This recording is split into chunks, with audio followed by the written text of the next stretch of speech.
My name is Richard Grosso. I'm going to review the Steamfitters Local 602 math test for the placement test. We're going to go through all the styles of problems that you guys will see on the practice test and the actual placement test.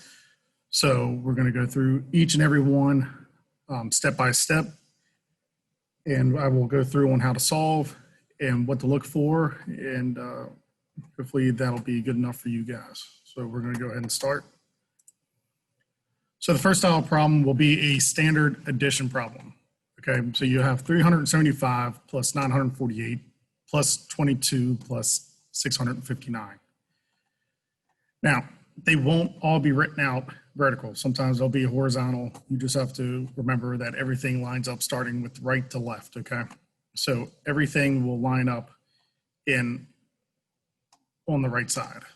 So 5 plus 8 plus 2 plus 9 equals 24. All right, drop the 4, carry the 2 over. So then it's 7 plus 4 plus 2 plus 5. Don't forget to add the 2, okay? So that's going to give you 20. Now, one thing that I see a lot of, and don't forget, is once you use the carryover, once you've used it, I like to go ahead and just cross it out so you don't accidentally make a mistake and use it again, okay? So go ahead and cross that out so you're done with it. Then you go ahead, 3 plus 9 plus 6 plus 2 gives you 20. All right. So the one thing on here, so your answer is 2004. The one thing, and I'm not sure if because it's multiple choice, but the one thing just to make sure on everything is if they have an answer where just 2004 and then one with 2004 with a comma, choose the one with the comma, okay? I'm not sure if they're just gonna have 2004, one with or without commas, but just if you see one with the comma in it, that's the one you're gonna choose. But remember, you start at the right, it's every 3 places to the left, all right, is where you get the comma, right? So start at the right, move 3 places to the left, that's your comma, all right? So that's addition of whole numbers. Next. Oh, we gotta get rid of this.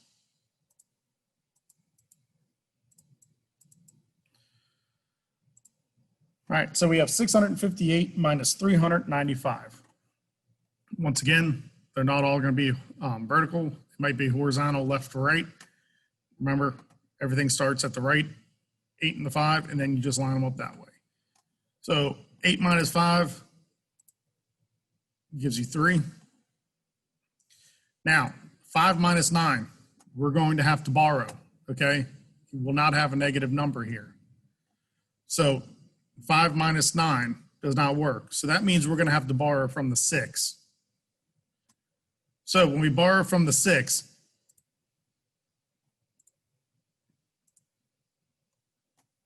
all right, so let's see here. Let's solve it all the way out that way.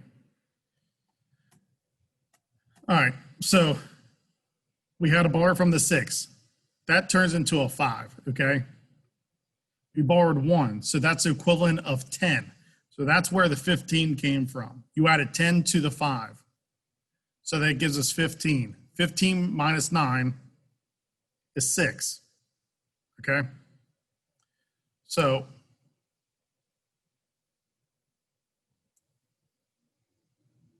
that's done now.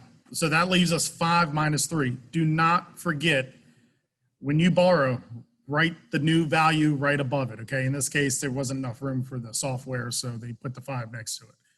But write the new value right above it as soon as you borrow from it so you do not forget, and then instead of it being 2, you guys accidentally put 3, okay?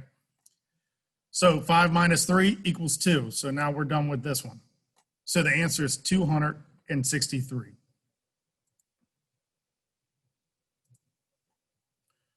All right, so that's your subtraction of whole numbers.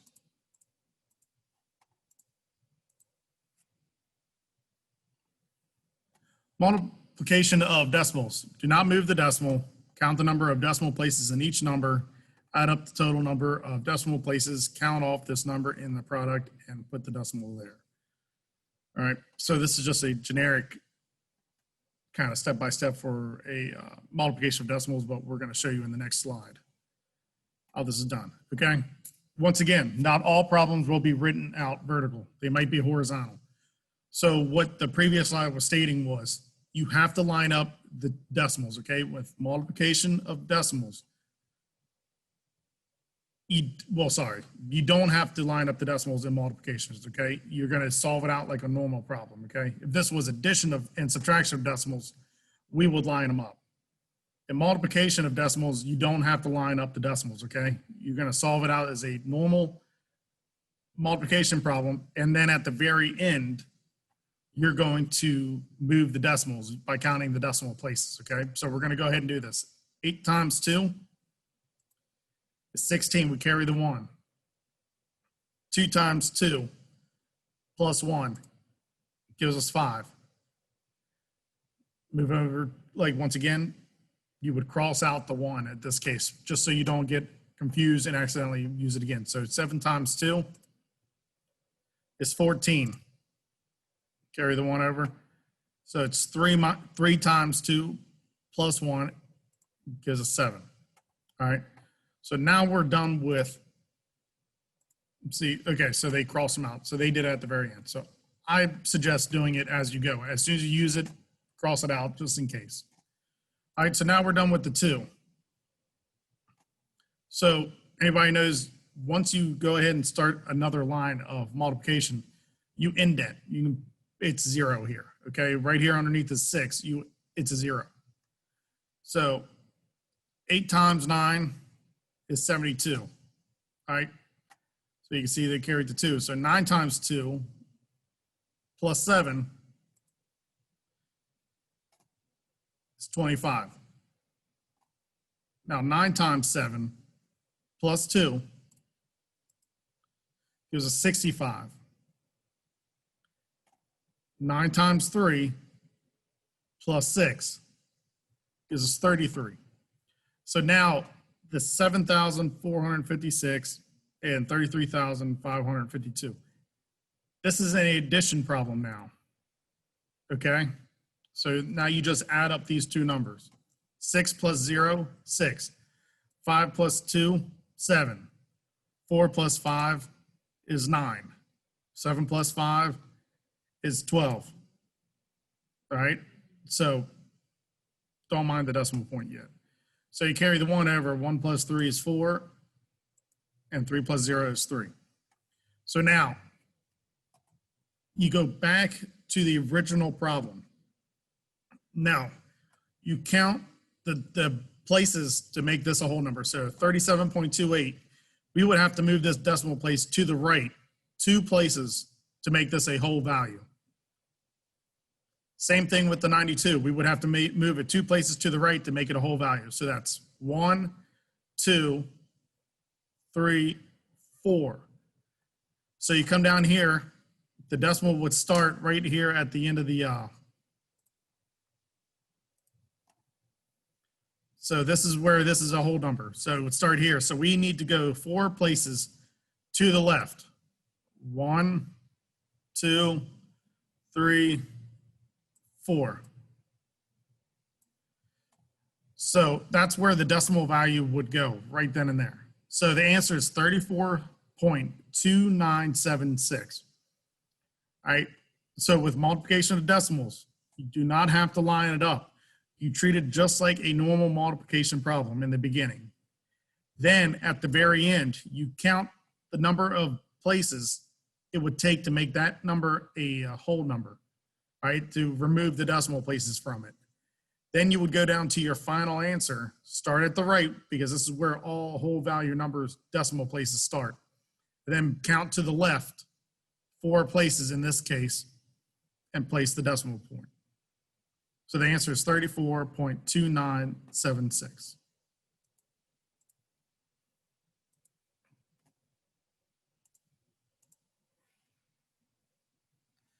Division of decimals. What I tell everybody to do is right off Jump Street is just take that decimal, bring it straight up. All right, that's the first thing I do.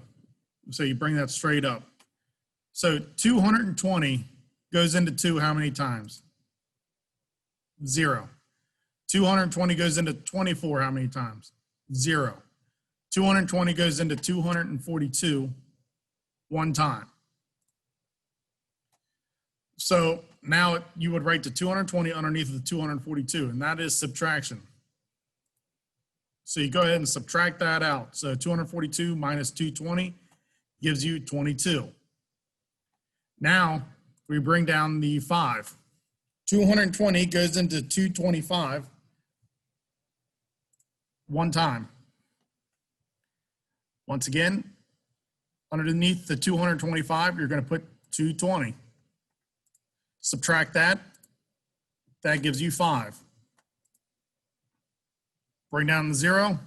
220 goes into 50 0 times.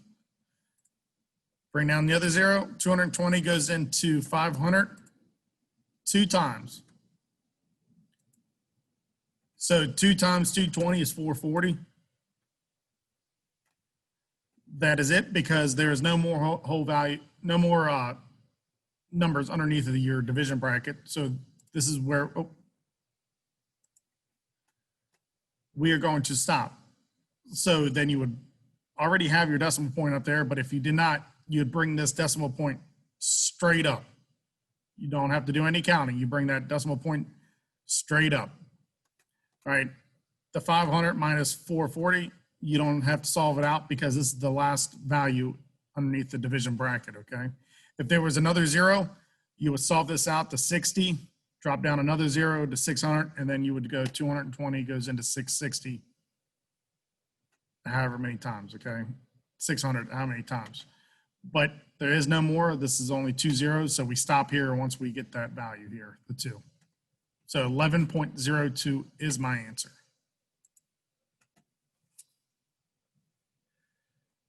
Division of feet and inches. Okay, so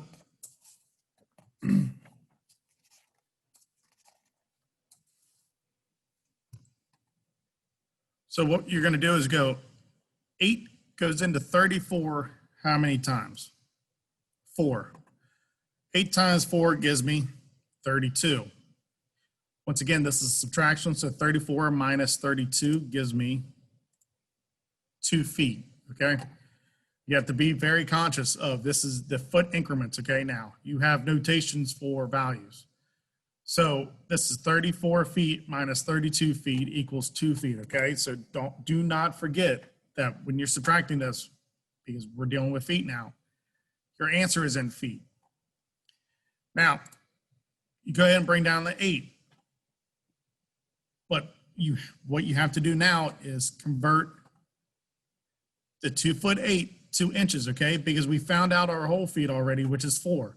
8 goes into 34 feet, 8 inches 4 times. So that's 4 feet. So 2 times 12, because there's 12 inches in a foot, gives us 24. Plus 8 gives us 32. So 2'8" is equivalent to 32 inches. So now 8 goes into 32 how many times? 4, which is 32, which equals 0.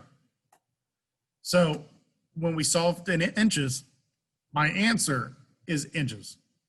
So 4 foot 4 inches is your answer.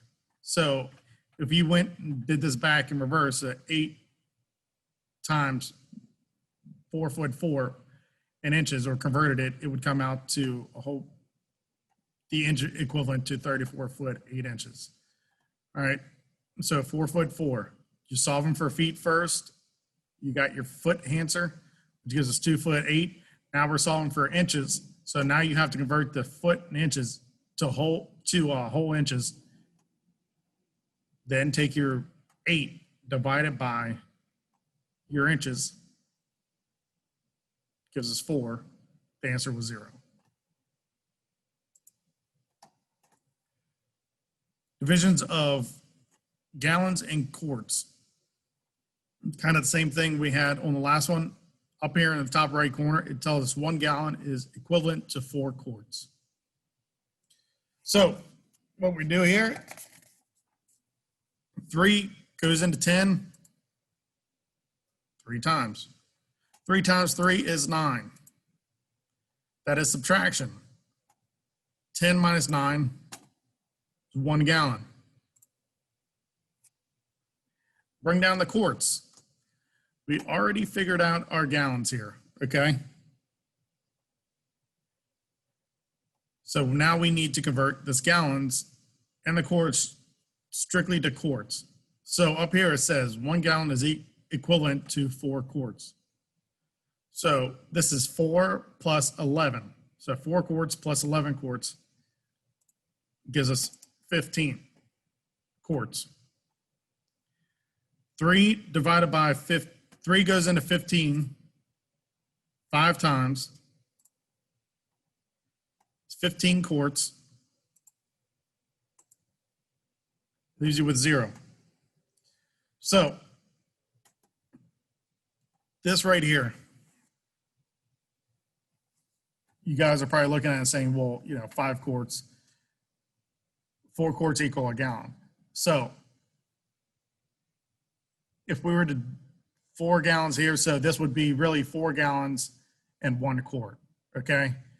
If you see both answers on the test, the answer is 4 gallons, 1 quart.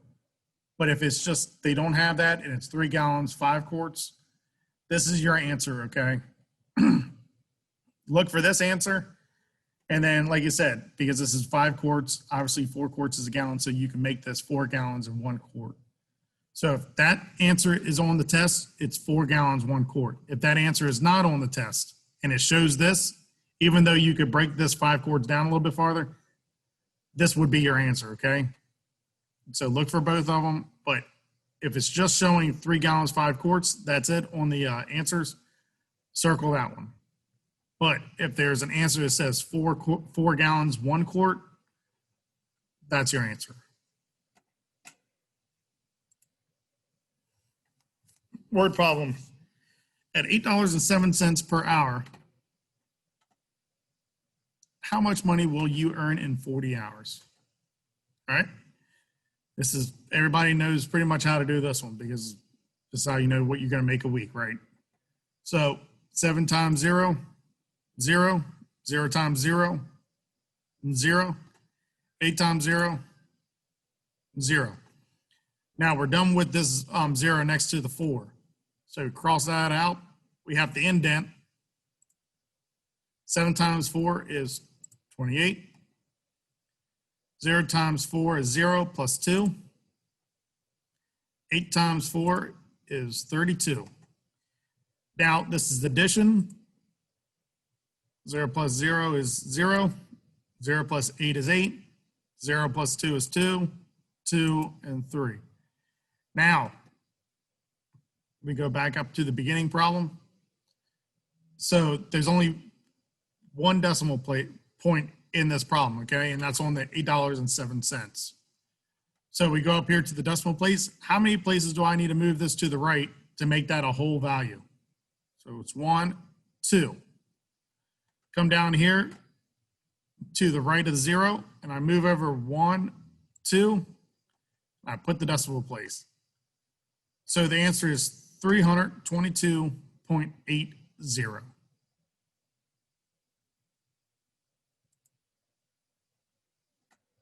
So you're making $322.80 a week at $8.07 an hour.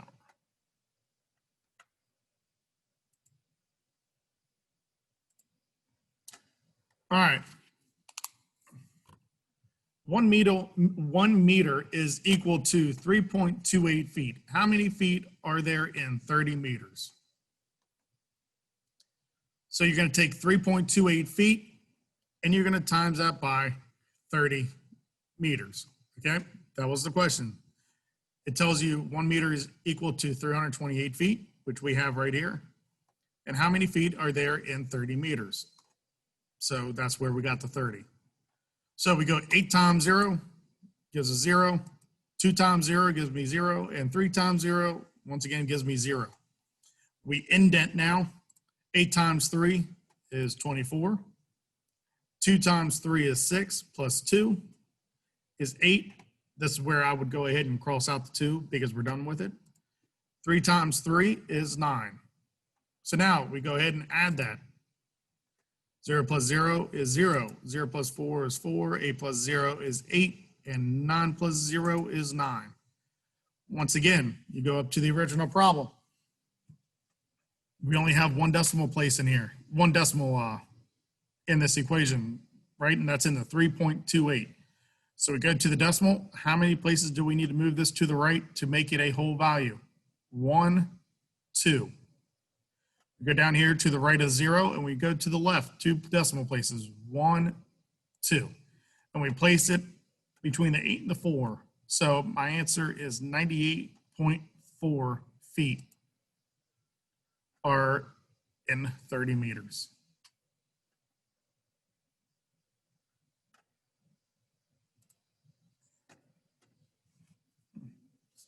So now we have another word problem. It says if 1 kilometer is equal to 0.6 miles, how many kilometers would you have traveled if going 42 miles? So we have 42 miles in our product, and where our divisor is the 0.6. Now, you can never divide with by a decimal, okay? So what we have to do here is take the decimal point right here beside to the left of the 6. We need to turn this 0.6 into a whole value. So we need to turn it into 6. So we need to take this decimal place point and move it to the right one spot. But whatever we do on the outside of the division bracket, we must do to the inside. So we move the decimal from the left to the right one spot. We also have to do that to the point next to the 2 and the 42. We have to move that to the right one spot.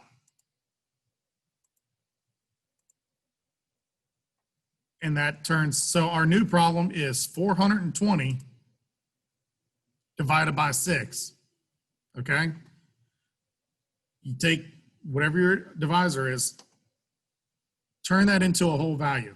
However many places you move that decimal place to the right, you must do the exact same in your product, in your underneath the division bracket, okay? You must move that to the right. However many places. In this case, it's only one place. So our new problem is 420 divided by 6. So you go ahead and solve it out. 6 goes into 4, 0 times. 6 goes into 42. 7 times. 7 times 6 is 42. So they didn't do it here. Hold on a second.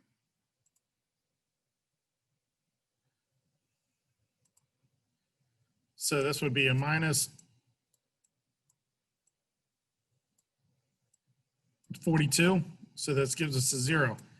Now, this is where a lot of people mess up on this, okay? Because this turned out to a 0. They would just stop and give an answer of 7, okay? No, we still have a whole value underneath here, right? The 0. That is still a problem, okay? So just because we got an answer of 0 here doesn't mean the problem's over. We still have a whole nother problem to solve. So you drop the 0 down. So 6 goes into 0 times. A lot of people forget 0 is an answer, okay? It just, for some reason, and when it comes to division, in this case, in this instance, that people forget that 0 is an answer, okay? So we did 7 times 6 gave us 42, so 42 minus 42 equals 0. But we still have a 0 underneath the division bracket, so we bring that down, 0. So 6 goes into 0 times. So that's where we got the answer of 70, okay? Do not forget that. No matter what this number is to the right, even if this was a 1 right here, this 0 was a 1, we brought a 1 down, 6 goes into 1 0 times, all right? And we would just keep going. So the answer is 70 in this case.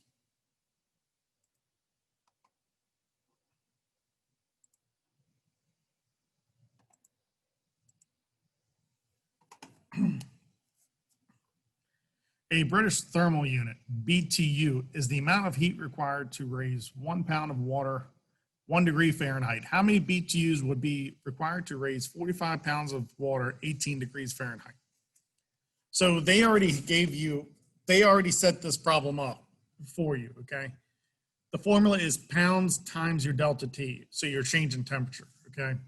So they already gave you 45 pounds of water, and they already gave you what they wanted to raise. Your delta T is 18. So all you have to do is go 45 times 18. 5 times 8 gives you 40.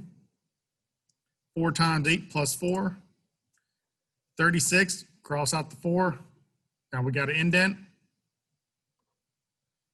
5 times 1 is 5. 4 times 1 is 4. You add them. 0 plus 0 is 0. 6 plus 5 is 11. Carry the 1 over. 4 plus 3 plus 1 is 8. So your answer is 810 BTUs.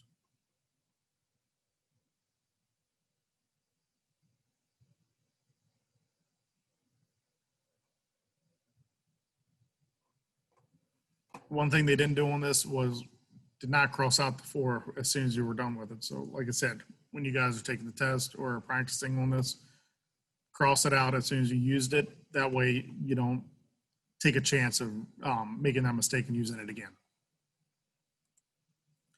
A column of water is 2.31 feet high, exerts a pressure of 1 pound per square inch.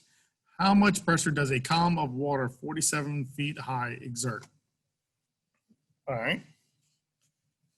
So 47 feet goes inside the division bracket, and your 2.31 foot high for your pressure coefficient goes outside as your divisor.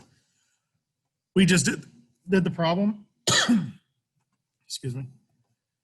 You cannot divide with a decimal. So in this case, we have 2.31 right here. We have to move the decimal 2 places to the right to make this a whole value. All right. So we move it over all the way to the right. So that gives us a value of now 231. You cross that out, start a new problem. What we do to the outside, we must also do to the inside. So you take the 47, now turns into 4,700, okay? Because we had to move the decimal place 2 places to the right to make that 231 a whole value. You have to do the exact same to the inside of the bracket. So we turn the 47 into 4,700. Go ahead and raise that decimal place up. So now it's 4,700 divided by 231, okay? 231 goes into 4 0 times. 231 goes into 47 0 times. 231 goes into 470 2 times. All right. So the 231 times 2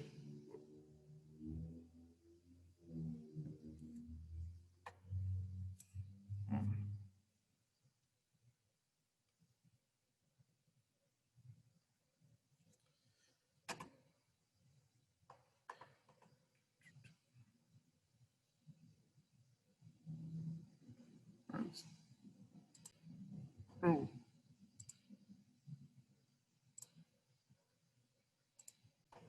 Sorry about that. I'm trying to get that taken care of.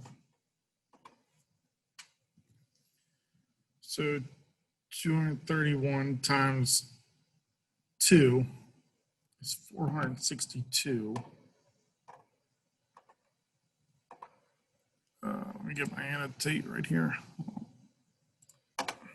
which is minus 462. All right. So this 0, 1. Sorry, I messed that up.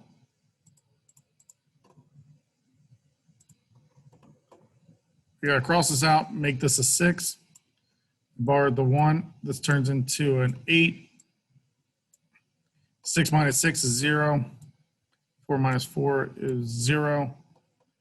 All right. So we bring down the 0, which is 80. 2.31. 231 goes into 80 0 times.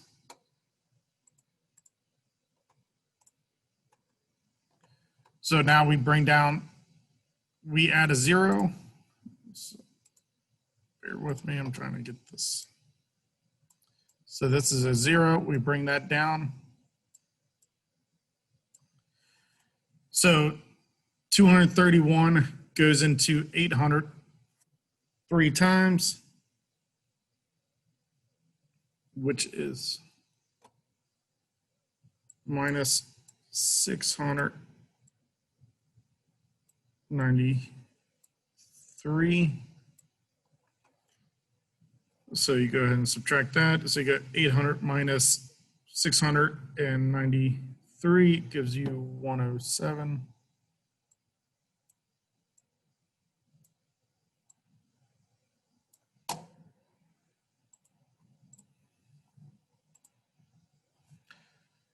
We drop down another 0.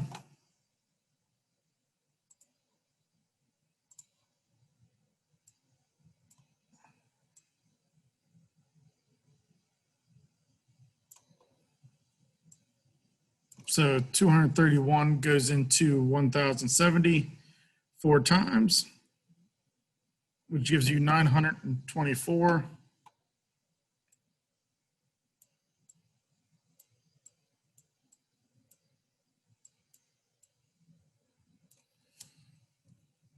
So that gives you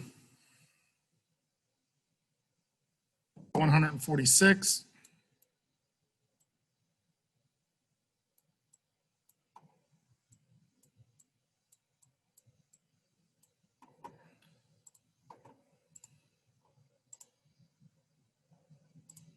All right, so they had it stopping at the second decimal place. All right, so the answer is 20.34. Sorry for that, guys. Trying to see what was put onto the PowerPoint. So 231 went into 472 times, gave us 462. That leaves us with an 8. We dropped down the 0. 231 went into 80, 0 times. Dropped another 0. 231 went into 800, 3 times, give us 693, which left us with 107. We dropped a 0, brought that down. So it was 1,070 divided by 231. They gave us 4, and they had to stop at the second decimal place. All right, so a 47-foot high water of column of water exerts 20.34 psi.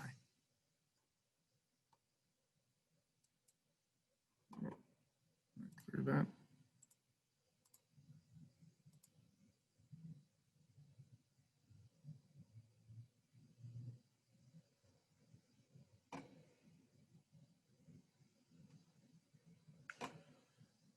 All right, so what is the circumference of the circle?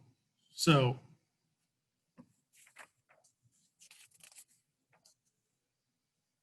the rule of thumb here is, let me get my cursor up. So it's pi times your diameter, okay? So pi times your diameter, they gave you what pi is 3.14 is what they're gonna want you to use on this, okay? So pi times your diameter equals your circumference. So we have a radius here of 24. So the diameter is the rest of this over here, okay? So you take 24, you can add it again, or you can times it by 2. So let me see if they have it set up this way. This one. There you go. So I normally just do 24, whatever the radius, times 2. So 24 times 2 gives us 48. All right. So 48 is our diameter, okay, from edge to edge of the circle instead of just half, which is a radius. So you take pi times your diameter, which is 48. So 3.14 times 48.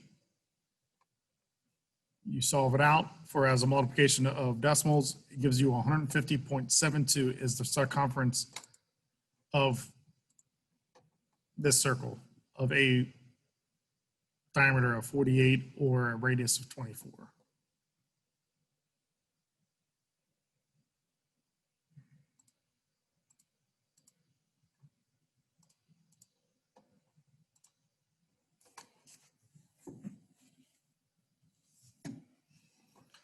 All right, it says, on this one, it said, what is the radius? What is the area of the circle? So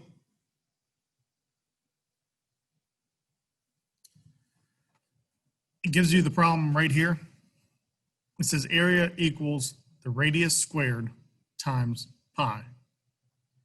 So the radius in figure 1, which was on the one we just did right here, that's where they got the 24, because you'll have this on the test.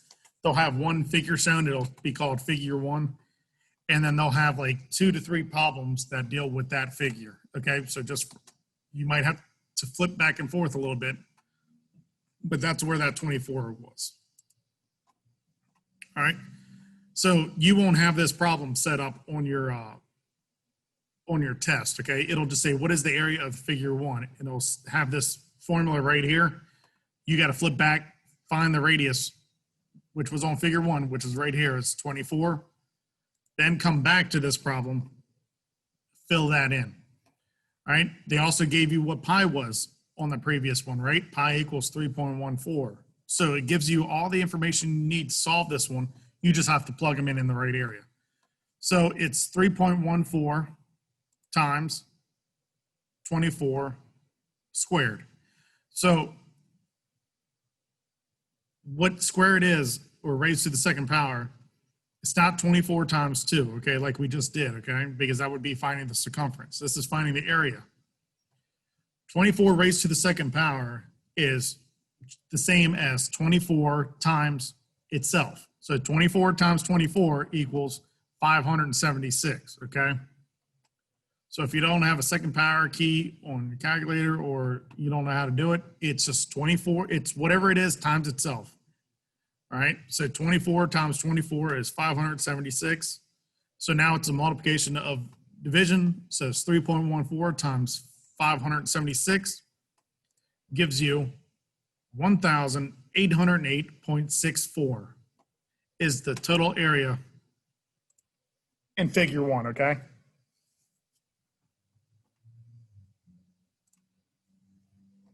So problem 20. It's a word problem. It says using the formula C squared plus A squared plus B squared. What is the length of side C in figure number 2? Figure number 2 is the triangle. It gives you A is equal to 15, B is equal to 20, and they're looking for C. All right, it gives you the problem, and it gives you 2 of the numbers that you need. You just have to plug them in, A and B, into the original problem in the word problem, okay? So the first part was A squared. So we take A equals 15. So it's 15 squared plus B squared, which is 20 squared, equals C squared. So, like we just said, anything raised to the second power is just multiplied by itself. So 15 times 15 is 225. 20 times 20 is 400. Add them together gives you 625. Raised to the second power, like you said, so it's the square root of it, okay? So they're not going, I'm 99.9% positive they're not going to make you do the square root, okay? Because I don't know if you're allowed to use the calculator or not on this, but it is the square root of 625, and that's where you would leave it, okay? So you would look for the answer that, like this, okay? They're not going to make you solve it out, especially if you don't have a calculator.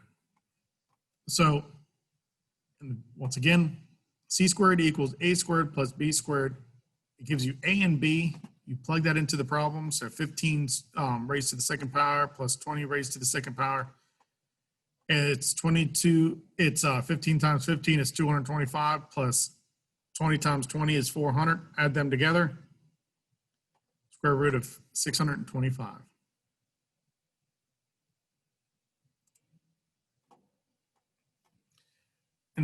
In the circle, figure number 3 is divided into 8 equal parts. What is the angle of the section marked A, figure 3? All right, so hopefully you guys all understand that. So if 0 starts up here, let me get the little marker. This is 0 degrees and also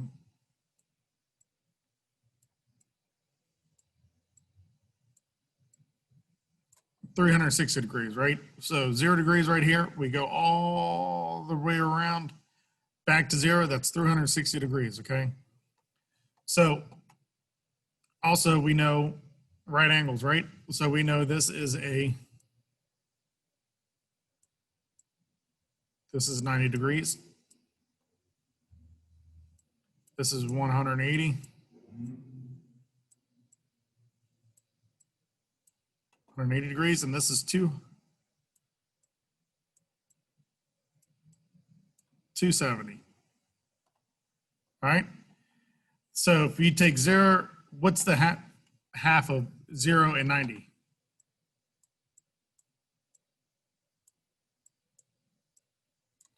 So each one of these pies is 45 degrees. So it's saying what is this section right here? Just this angle. The answer is 45.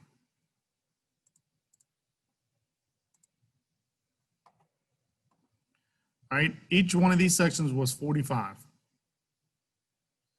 Because we know 0, 90, half of that is 45. Okay?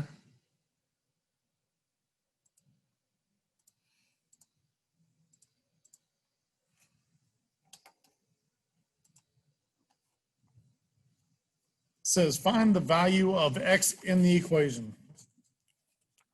All right, so the whole goal here is to get x on one side, okay? You need to get x on one side of the equal sign, left or right, okay? I always choose to where I don't have to make this x or the value a negative answer, okay? So I always try to keep whatever you're searching for positive, okay? So I would take the 4, move it to the left, try to get it over here. So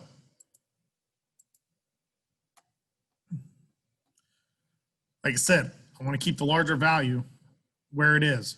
So I have 4x. In order to get 4x from one side, I have to do the opposite of its value. So positive 4x, to get rid of it, to make that 0, is negative 4x, right? But whatever I do to one side, I must do it to the other side. So that's where this 4x is now negative. So it's 5x minus 4x over here on the left. Do the same thing for the 20. I need to get this off of the left side because I'm trying to get x over here on the left side. I need to get the 20 off of here. So the opposite of positive 20 is to subtract 20, right? Hence why it's 30 minus 20 here now.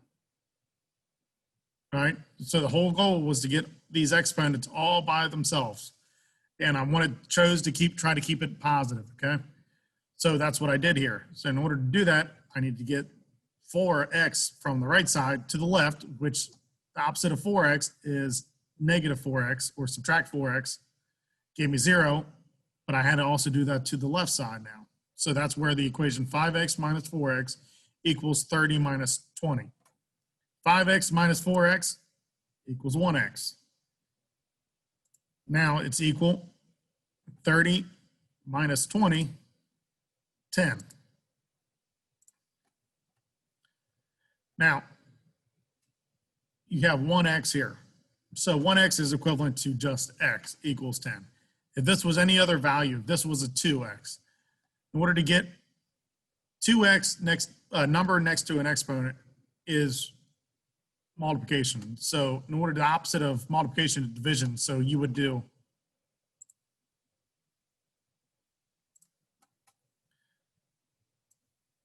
is this. You divide each side by that value. These would cancel out, leaving you with x. 10 divided by 1. So x equals 10. Okay, so if this was a 2 right here, where the 1 is, it'd be 2x divided by over 2. The 2's would cancel out. It would be 10 over 2, and your answer would be 5. X equals 5, okay? So that's how that's solved out right there.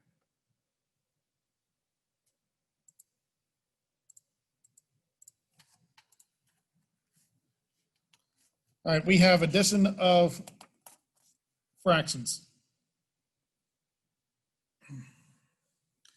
We have 6 and 5 over 32 plus 7 and 1/8. So here we need to find the LCD. Here it's going to be 32, okay? So 32 is my LCD. 8 times what gives me 32? 4. So it'd be 8 times 4 gave me 32. Whatever I multiplied the denominator by, I have to multiply the numerator by. So 1 times 4 gives me 4. So that's why we got 4 over 32. Because 32 is my LCD, my lowest common denominator. So we just brought the 5 over 32 to the right. 8 times what makes 32? 4. So 8 times 4 gave me 32. Whatever I do to the denominator, which is the bottom number, must do to the numerator, which is the top number. So 1 times 4 gives me 4. So that's where you see the 4 and over 32. Add your whole values up. 6 plus 7 is 13. Now you add 5 30-seconds plus 4 30-seconds. Gives us 9 over 32. Is that my LC, my lowest?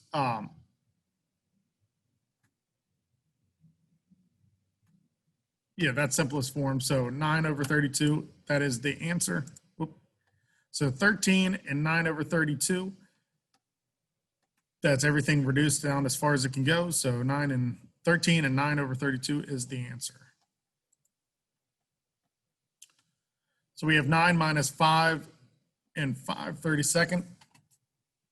So just because there's no fraction here, at 0 minus 5 30-seconds, which cannot happen, right? It can't have a negative number. So we need to borrow from the whole value. So 19, you're going to cross that out, write the new value immediately above it, which is 18. Now, we have to find out LCD, right? So whatever your denominator is in the fraction that you have here, that is what you're going to make your top fraction now, okay? So 32 over 32. Why do we have 32 in the numerator and the denominator? Okay, so we need to find out LCD, our lowest common denominator. So that's where the bottom 32 came from. But the numerator 32 is because 32 divided by 32 is 1, which that's what we borrowed.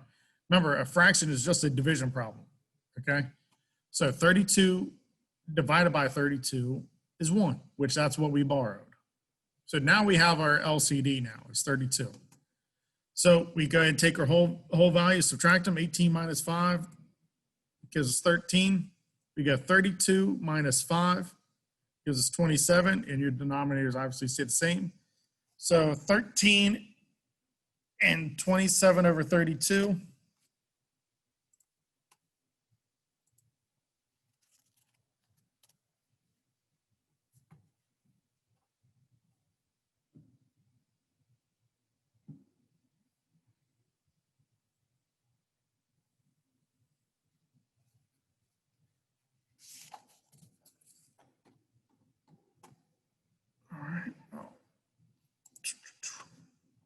All right, so multiplication of fractions. This is multiplication of mixed numbers. So with this, you cannot multiply this fraction out like it is. You have to take this whole value and basically turn this 4 and 3 over 4 into, and turn that into an improper fraction, okay? So you have to take your whole value 4 times your denominator 4, which is 16, then add your numerator 3, which is 19, and then put it over the current denominator, which is 4. So turns into 19 over 4 times 1 over 2, stays the same. So when you do, you multiply straight across. So that would look like this, just so you'll see it. So it'd be 19 over 4 times 1 over 2. Okay, that's what it's going to look like on your paper. All right, so you got 19 over 4 times 1 over 2. You multiply that straight across. So 9 times 1 gives us 19. 4 times 2 gives us 8. Now, that is an improper fraction. An improper fraction is when your numerator is larger than your denominator. So basically, like we said, a fraction is a division problem. So you take your top value, which is 19. Let me get my.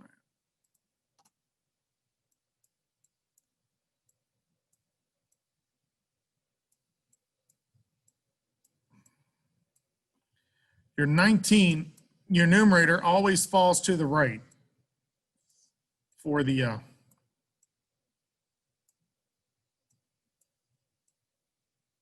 division, okay? This is how you're going to turn an improper fraction back into a fraction.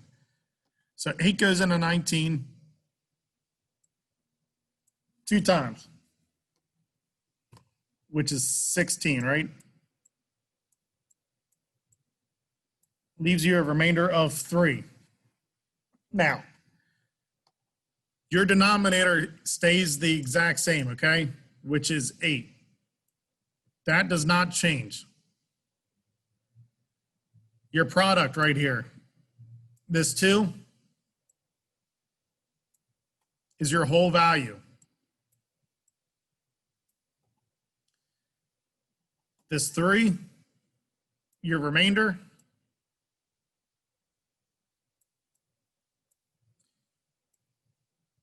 is your numerator.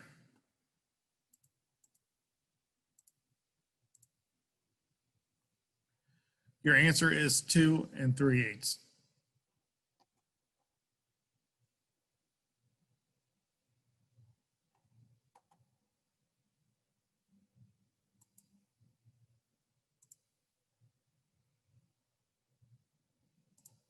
All right. Division of fractions, okay? One thing on this one, tell everybody, this is keep KCF.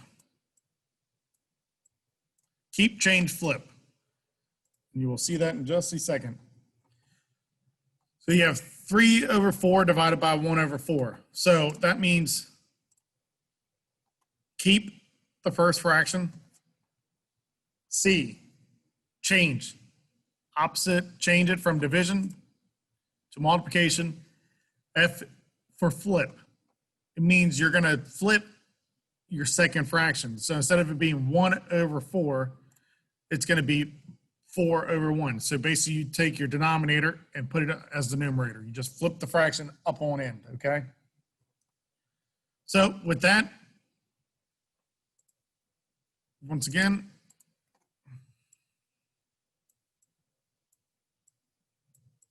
it's 3 over 4 times 4 over 1. Okay? You multiply straight across.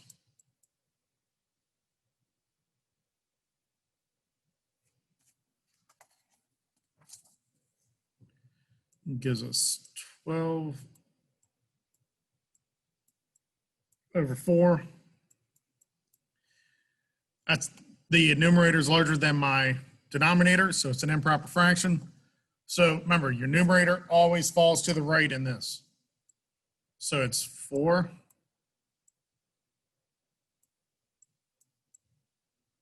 so 12 divided by 4. 4 goes into 12. 3 times, which is 12. 0. When your numerator is 0, it means you're not going to have a fraction. So that tells me my answer is just, so 12 over 4, turn that into a whole value. Answer is 3.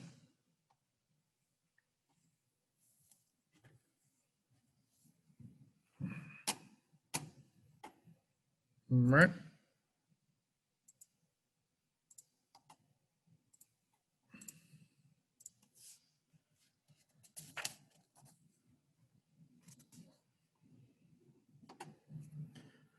All right, addition of decimals.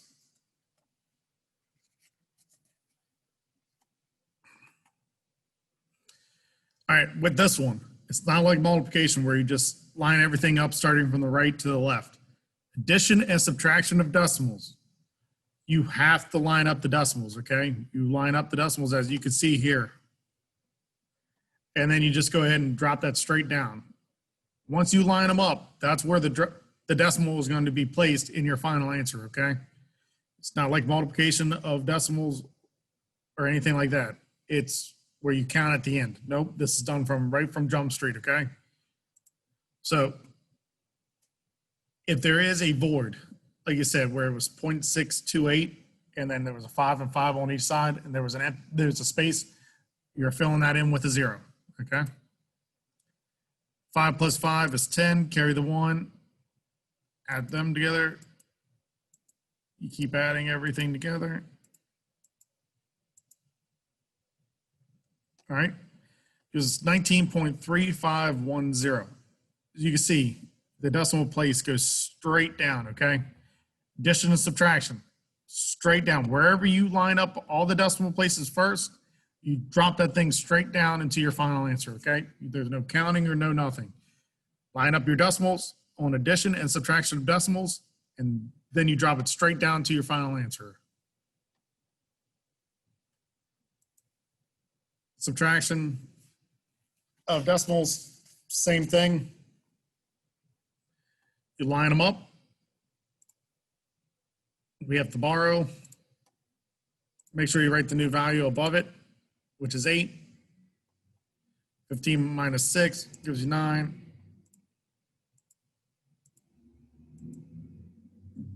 Bring the decimal straight down. All right, so the answer is 331.69. Straight down. Always addition and subtraction of decimals. Line up the decimals, straight down to the answer. All right. So taking a decimal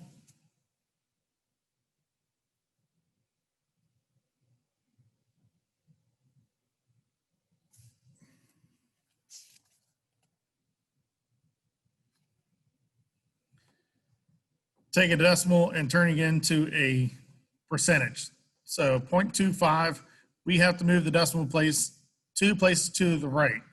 So you bring it over, then makes it 25, a whole value in this instance.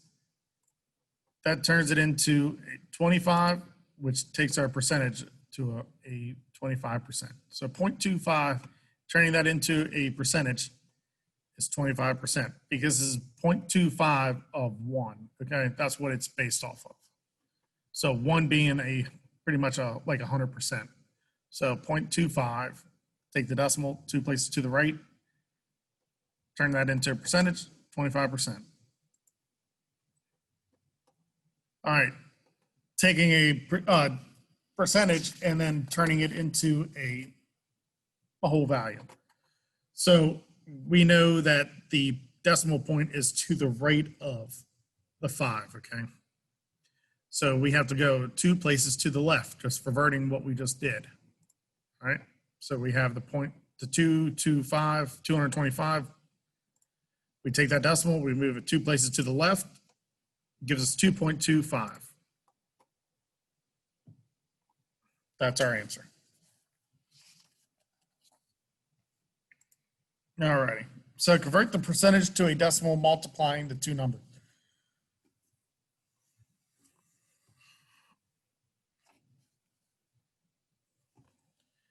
So with here, it says convert the percentage to a decimal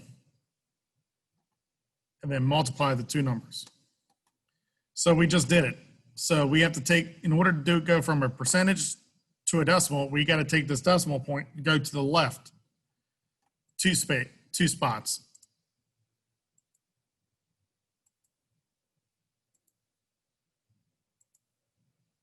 All right, so the formula turns out to be 0.0025 times 300 equals 0.750. All right, because remember, we just did it 2 slides ago, well, 1 slide ago. Go from a percentage to a whole value, you have to go to the left 2 places. If you want to go from a whole number to a percentage, you go to the right 2 spaces. So we need to go from a percentage. It told us right here, convert the percentage to a decimal. So that tells you right there that decimal place needs to go to the left 2 places, which gives us 0.0025, and then multiply the 2 together, which gives us our answer of 0.75. All right, it says find the missing percent. So we have 2 equals blank percent of 50. So we need to find out what percentage of 50 equals 2. So what percentage of 50 equals 2?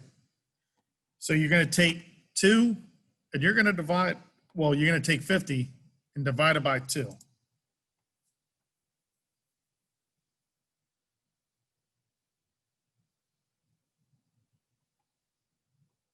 So we go 2 divided by 50. So your problem is going to be set up.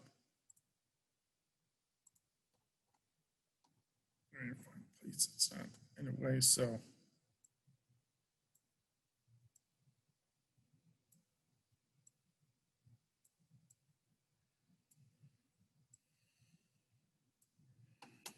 So that's what that reads, right? 2 divided by 50.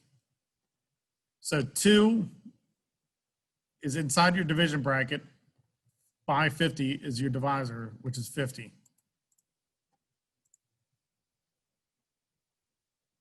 Is 0.04. All right. So if you do, let me get the notation back up in here. 50 goes into 2 0 times. So you add your decimal, add a 0. 50 goes into 20, 0 times, add another 0.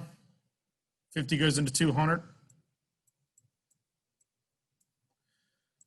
4 times, which is 200. Subtract them, gives us 0. That's where we got the 0.04 from. Now, we got the 0.04. We have to turn that into a percentage, right? So in order to do that, we have to go from a whole value to a percentage. We have to move that decimal place to the right 2 spots. So we take the decimal, move it to the spot, to the right 2 spots, gives us 4%. So 2 equals 4% of 50. So 4% of 50 is 2.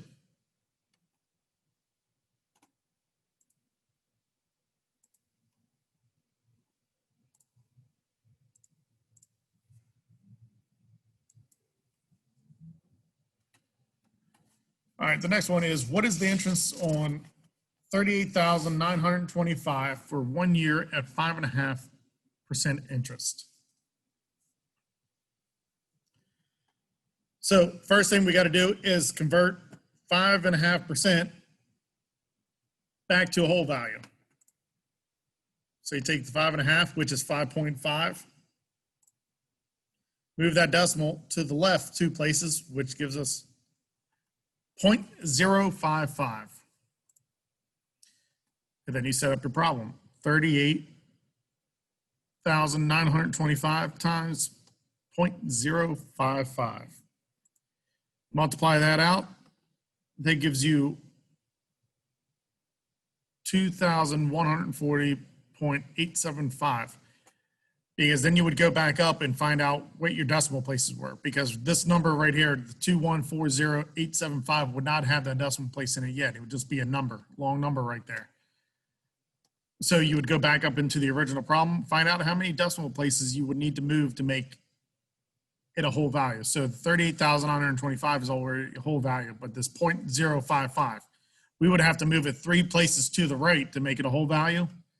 Come back down to the bottom, we move it over 3 places. That's where we got the decimal in between the 0 and the 8. Turning this into 2,140.875 is how much interest for 1 year if you're paying on 5.5%.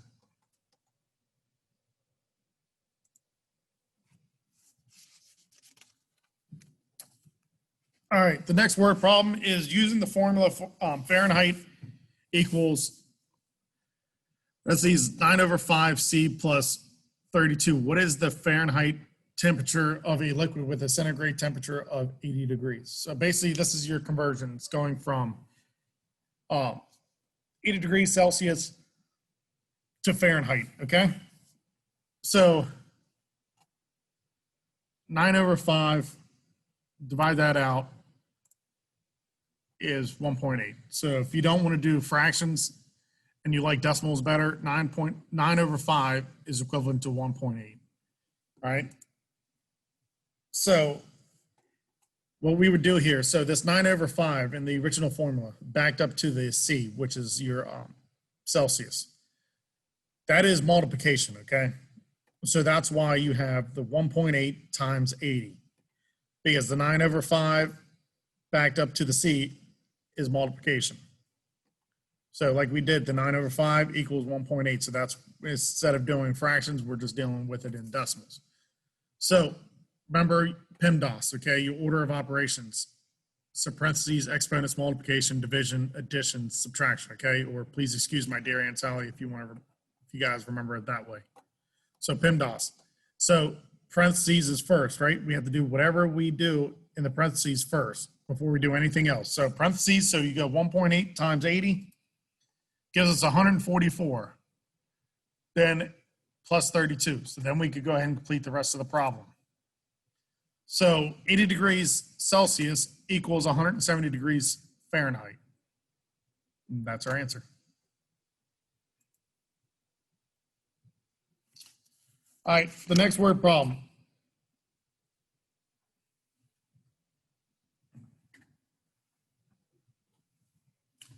Says using the formula A over B equals C over D. Find the value of A when D equals 4, C equals 6, and B equals 8. All right. So they skipped a step here on this. So this was originally A over B. All right.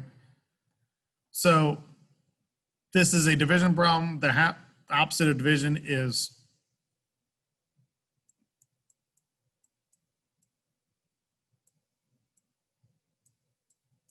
multiplication. Okay. So if you cross cancel it, so A over B times B over 1. That is the opposite of the division. Your B's would cancel here. A over 1 is A. So that's why you're just left A over on the left side. So, but when excuse me, we multiply by B, Whatever you do to one side, you must do to the other side. So that's why you have B times C over D. Then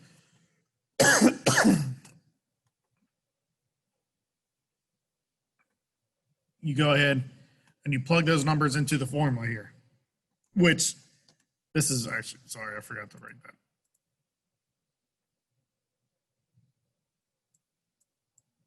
They should have put this here now, and then this should have been a 1 right here. So we multiply by B over 1. You multiply the other side from B over 1, or it's just B, but this helps it to understand it a little bit better. So once you go ahead and plug that all in, oh, they did add the 1. So you're going to solve this out just like a normal multiplication of fractions. So there's also, you can also do a cross canceling. It's where you take 8 and 4, what do they have in common? So with this, okay, they're showing it. Let's go ahead and do it. So 8 and 4, what do they have in common? 4. So 4 divided by 4 is 1. 8 divided by 4 is 2. All right, what this allows you to do is to basically do a lot of simplifying in steps. Instead of having a large number that you have to reduce at the end, you're helping doing this like in smaller numbers along the way. So if not, if you didn't want to cross cancel, you could have just did 8 times 6 and then 1 times 4 and then just reduce that improper fraction down a little bit farther. In this case, we just went ahead and cross cancel it. So 2 times 6 is 12. And then 1 times 1 is 1. So it would be 12 over 1. You know, so 12 divided by 1 is 12. Your answer is 12. So if you don't see 12, A equals 12 is just an answer, and you see this 12 over 1, this, click this one. But if you, all right, so just make a lookout. If you see A equals 12 and then A equals 12 over 1, it's 12, okay? Because anything divided by 1 is itself, okay? So it's 12. But if they don't have just A equals 12 and you see it set up like this, choose this.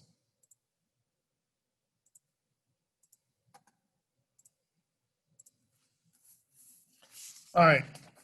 The specific weight of an object can be found using the formula A over C equals W.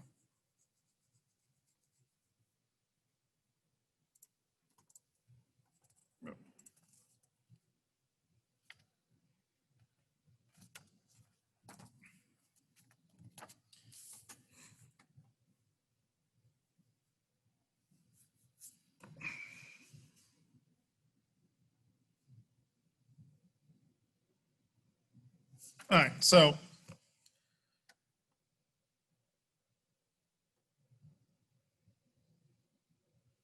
on this one, they forgot to put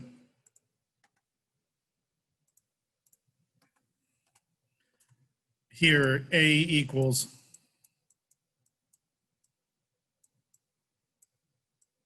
25, C equals 6.25, and then W equals 3.75, okay? So that would have been, these numbers would be given to you, okay? So then you just plug them into this formula right here. A over C minus W, which is 25 over 6.25 minus 3.75, which gives you 25 over 2.5, which is the division problem, right?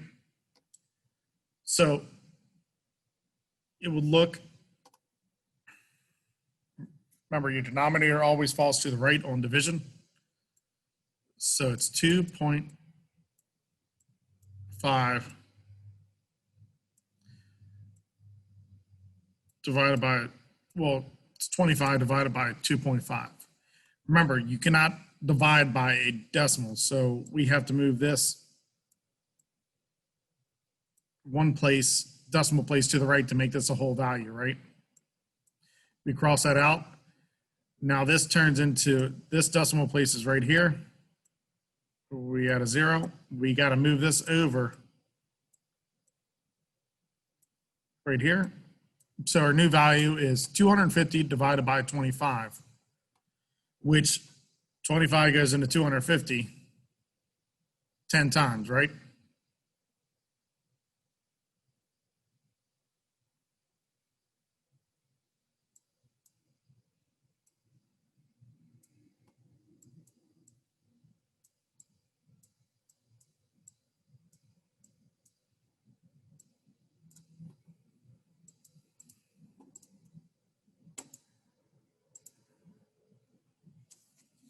All right.